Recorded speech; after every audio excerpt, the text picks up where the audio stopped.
What's up, world? This is Salim, and today we're taking a look at the entire Final Fantasy VII cast from Square-Enix's Bring Arts action figure line. Flip for fades. When I flip, you flip, we flip.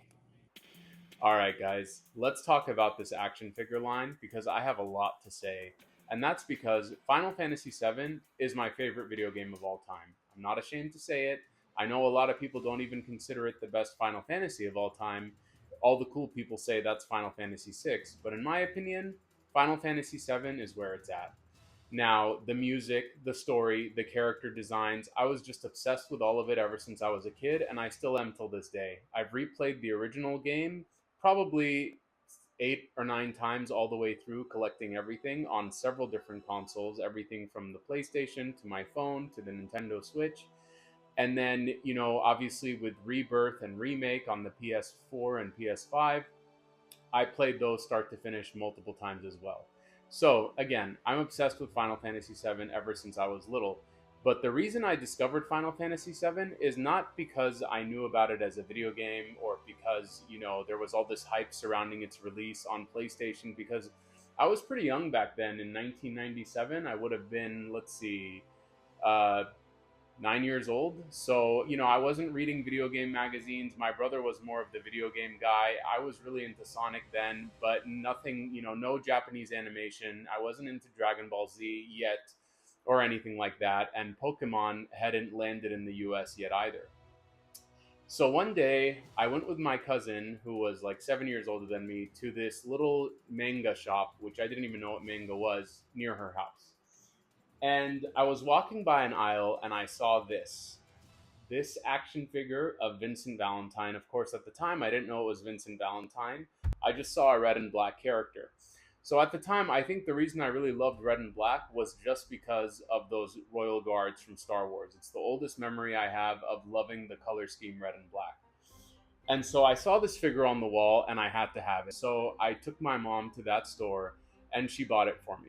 And again, I didn't know what this was. And it wasn't like you had the internet where you can go look up, okay, Vincent Valentine from Final Fantasy VII. The internet was still in its very early stages.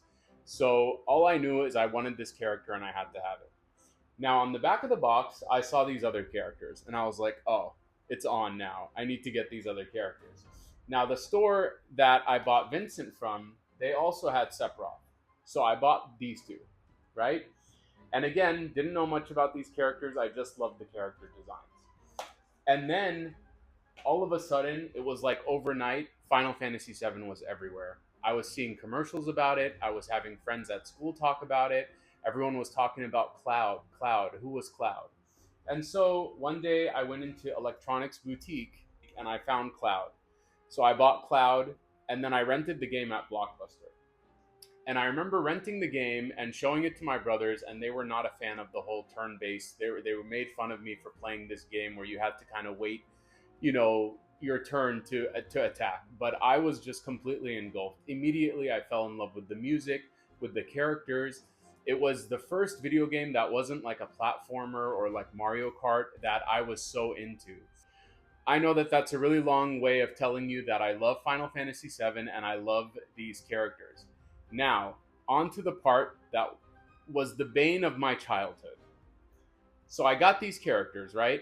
They had Cloud, they had Tifa, they had Vincent, of course, they had Sephiroth, they had Barrett as well, who I also had, but I don't have him anymore, unfortunately, Red 13, and Aerith. And I was like, okay, what about Cait Sith? What about Yuffie? What about, Sid? And I was like, I'm sure they're going to make them, right? Why would you only make some of the cast members? And then on the back of Aerith's box, they actually have a picture of Sid along with Red 13 and Tifa. And I was like, oh, they already made Tifa and Red 13. So for sure, they're going to make Sid. They never made Sid. They never made Cait Sith. They never made Yuffie. This drove me nuts as a child, especially because they teased it on the box. And on top of that, because I found a Toy Fair magazine. I don't know if you guys remember Toy Fair, but it was like this magazine that essentially told you every different company that made toys and the different things they were offering.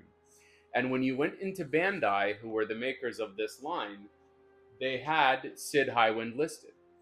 So I called Toy Fair. I had my parents call Bandai. At the time, again, the internet wasn't really a huge thing where I could go get my voice heard, but I tried every avenue I could as a kid my age, 9 or 10 years old, to figure out, okay, how do I get Sid? How do I get Yuffie? How do I get Cait Sith? Lo and behold, they never made them. It drove me nuts as a kid. I remember one day going to Michael's with my mom and buying different colored clay, and I was like, maybe I'll just make them myself. I was so desperate to have them. And I remember seeing that they made keychains and stuff, but that didn't really count. And so this drove me crazy my entire childhood because I was like, how are you only going to make half of the cast members? But they did. They didn't make the entire cast. I don't know why. It drove me nuts. And what drove me even more nuts is a couple years later, Final Fantasy VIII came out, and they made the entire main cast of Final Fantasy VIII, including Edea the Sorceress. Then Final Fantasy IX came out, and Bandai made 2-packs of the entire main cast.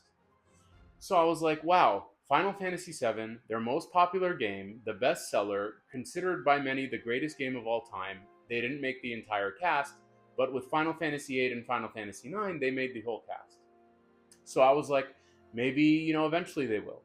Time went on, I got into other things, I got into Pokemon, I got into other games, and over time I saw that they made newer versions of Final Fantasy VII characters and statues, but they never made the entire line in the same scale of every single character.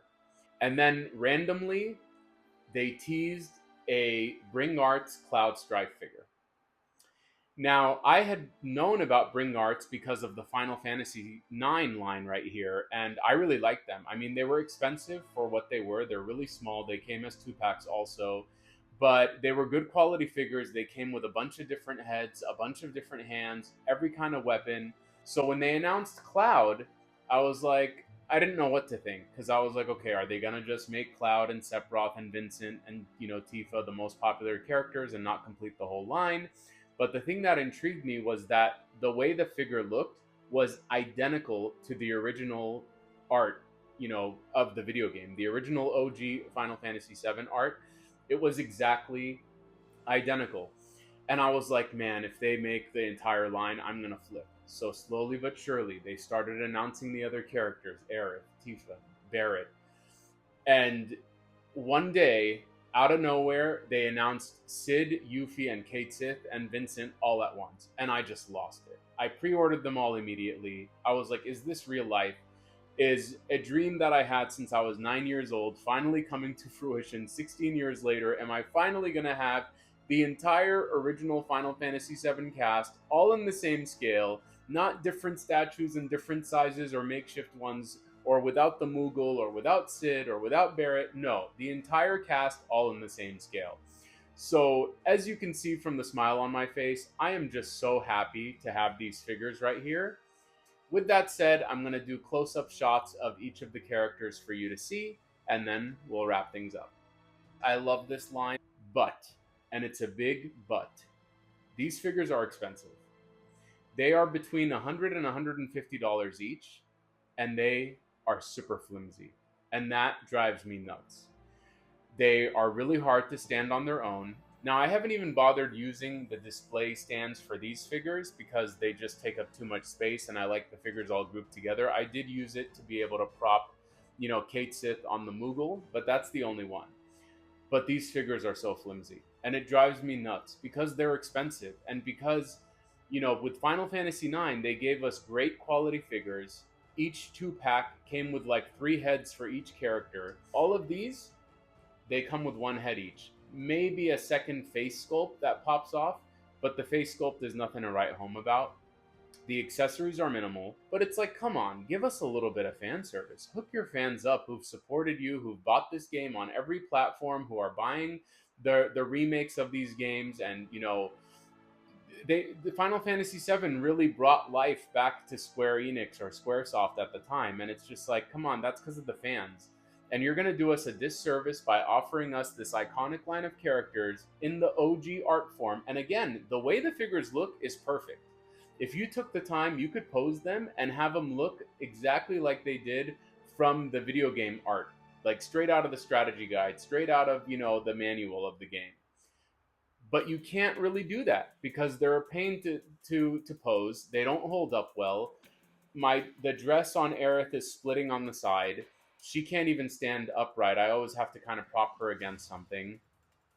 Some are better than others because Cloud and Barrett, or Cloud and Tifa and Aerith and Sephiroth all got like a reissue, and the reissue is slightly better. I only got the reissues, and I'm still having trouble. Others who got the first 1.0 versions, they have legs that pop out of sockets. You can't even pose them. And it's just really a shame because when you hold these figures in hand, even though they look great, they feel like they're worth $25, $30. Like Marvel Legends or any kind of NECA, these NECA figures right here, they seem like way more higher quality, and they're like $30 each, $28 each. So it drives me nuts, and it saddens me at the same time that Square finally gave me, I'm sure there's other people. I hope you guys can comment and tell me that I'm not the only one who was driven to insanity as a child for not being able to complete this line. It was like a quest. It was like the Deathly Hallows quest for me to have the entire cast of characters. And it took me 16 years to finally get them. And I'm so nervous filming this video right now because I know one of them is going to fall, creating a domino effect, and they're all going to end up in pieces. And that happened already. That happened in my Detolf. They fell off when I was putting them all in the top shelf, and Yuffie's shuriken broke, and another piece broke, and it's just like, the quality is not there, unfortunately. Square, I love you. I love your games. I love your character designs. It is thanks to you that I'm into Japanese animation. It is thanks to you that I love the country of Japan. You are a fundamental part of what makes me who I am.